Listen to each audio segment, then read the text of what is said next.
క్రీస్తునందు ప్రియమైన వారులారా, మరణాత మన వరుడయ్యున్న యేసుక్రీస్తు ప్రభువారి నామం పేరిట మీకందరికీ శుభములు కలుగునుగాక. ఆమేన్. పరిశుద్ధులు ఎం దేవదాసాయి గారిచే రచింపబడిన పరమ గీతార్థము అనే పుస్తకం యొక్క ఆడియో కంటిన్యూషన్. అతని కరములు తర్షీషు రత్నభూషితమైన స్వర్ణ గోళము వలె ఉన్నవి. అతని కాయము నీలరత్న ఖచ్చితమైన విచిత్రమగు దంతపు పనిగా కనబడుచున్నది.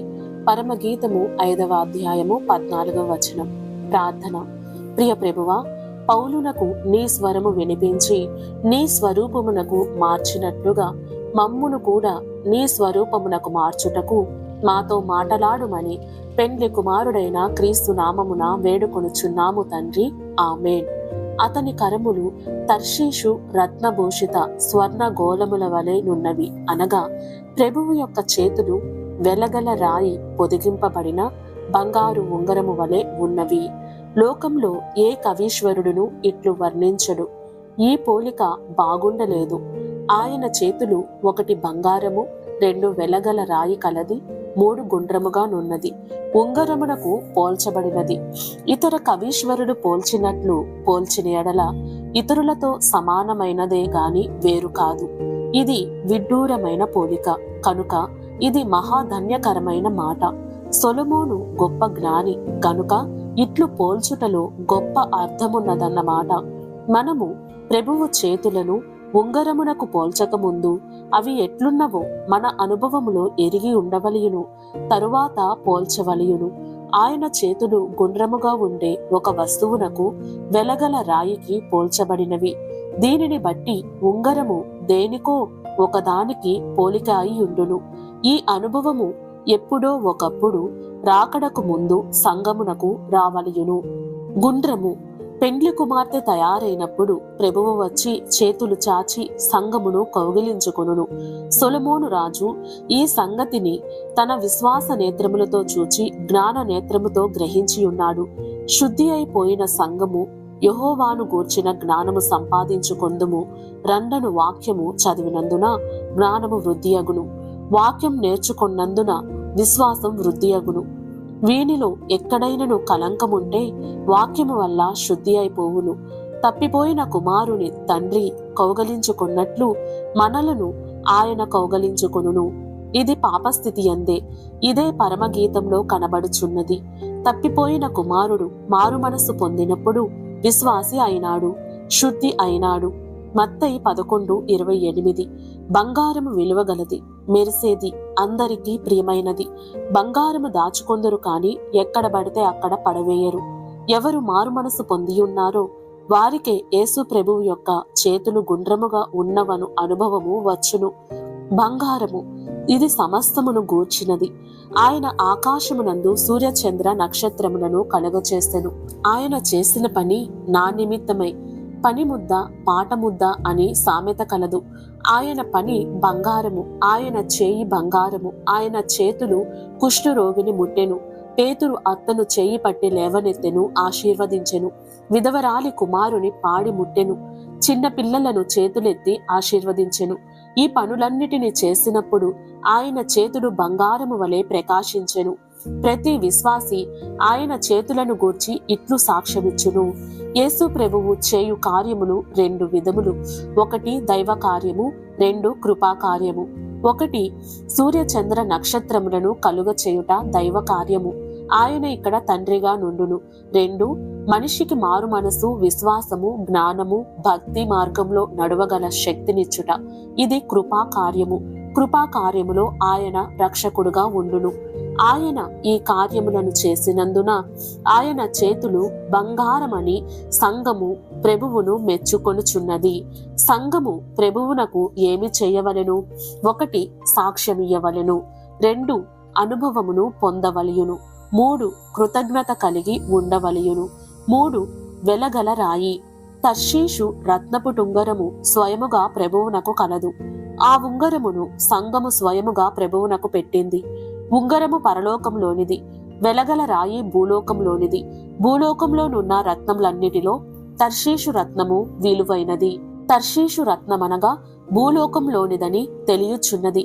ప్రభువు భూలోకమునకు రాకముందు సంఘము కృతజ్ఞత అను రాయి ప్రభువునకు పెట్టును. అది పెట్టుకొని ప్రభువు భూలోకంలోనికి వచ్చును. సంఘము పెట్టిన రాయిని గూర్చి ప్రభువు పరలోకంలో చెప్పుకొనును. ప్రభువును గూర్చి సంఘమునకు కలిగిన అనుభవమంతయు వెలగల రాయి వంటిది. ప్రభువు మేఘంలోనికి వచ్చినప్పుడు ఆయన సంఘమును కౌగలించుకొనును. మనము మేఘంలోనికి వెళ్ళక పూర్వము మన చేతుల పని ఆయనకు సమర్పింపవలెను. 1 అనుభవము కలిగిన వారు, 2 కృతజ్ఞత కలిగిన వారు, 3 సాక్ష్యమిచ్చువారు. వీరే సజీవులుగాను మృతులుగాను ఎత్తబడుదురు. 1 తప్పిపోయిన కుమారుని తండ్రి ఇంటిలో నుండి బయటికి వచ్చెను. అట్లే ప్రభువు పరలోకం నుండి మేఘంలోనికి వచ్చును. 2 కౌగలించుకొనుట, 3 నూతన యెరూషలేములోనికి తీసుకుని వెళ్ళును. తప్పిపోయిన కుమారుడు వచ్చినప్పుడు తండ్రి తన మనస్సులో ఇట్లు అనుకొని ఉండవచ్చును, ఎంత దూరం నుండి వచ్చినాడో, ఎన్నాళ్లకు వచ్చినాడో అనుకొనును. ఎంత దూరం నుండి వచ్చినదనగా తప్పిపోయిన కుమారుడు పాపదాస్యము గల దుస్థితిలో నుండి తండ్రి కౌగిలిలోనికి వచ్చి శుద్ధి అయి తండ్రికి కలిగిన సమస్త స్వాస్థ్యములోనికి వచ్చివేసినట్లు పెండ్లి కుమార్తె కూడా పాపపు దుస్థితి గల పాపదాస్యము అను ఈ భూలోకము నుండి వరుడైన క్రీస్తు ప్రభువు సంపాదించిన సమస్త స్వాస్థ్యము గల పరలోకపు నూతన యెరూషలేములోనికి వచ్చివేసినది. 1 ప్రియుని వంటి పరిశుద్ధ ప్రవర్తన, 2 ప్రియుని వంటి ప్రార్థన, 3 ప్రియుని వంటి సాక్ష్యము, 4 ప్రియుని వంటి ప్రేమయు, 5 ప్రియుని వంటి కృతజ్ఞత, 6 ప్రియుని వంటి సేవ, 7 ప్రియుని వంటి శ్రమ కలిగి ప్రియుని యొక్క పరిపూర్ణ రూపము సంపాదించుకొన్నదని తెలియజేయును. కాయము అనగా ఉదరము. ఇది దంతపు పనిగా ఉన్నది. దంతపు పని అనగా విలువ గలది అని అర్థము. సాధారణముగా దంతపు పనిని గూర్చి మాట్లాడినప్పుడు ఇది నకిషీ పని, చిత్రమైన పని అని మాట్లాడుకొందురు. విశాఖపట్టణము దంతపు పనికి ప్రసిద్ధి చెందినది. భాగ్యవంతులు అక్కడ నుండి దంతపు వస్తువులు తెప్పించుకొందురు. కొందరి మేడలలోను కొందరి గదులలోను వస్తువులు దంతపు పని కలిగినవిగా ఉండును.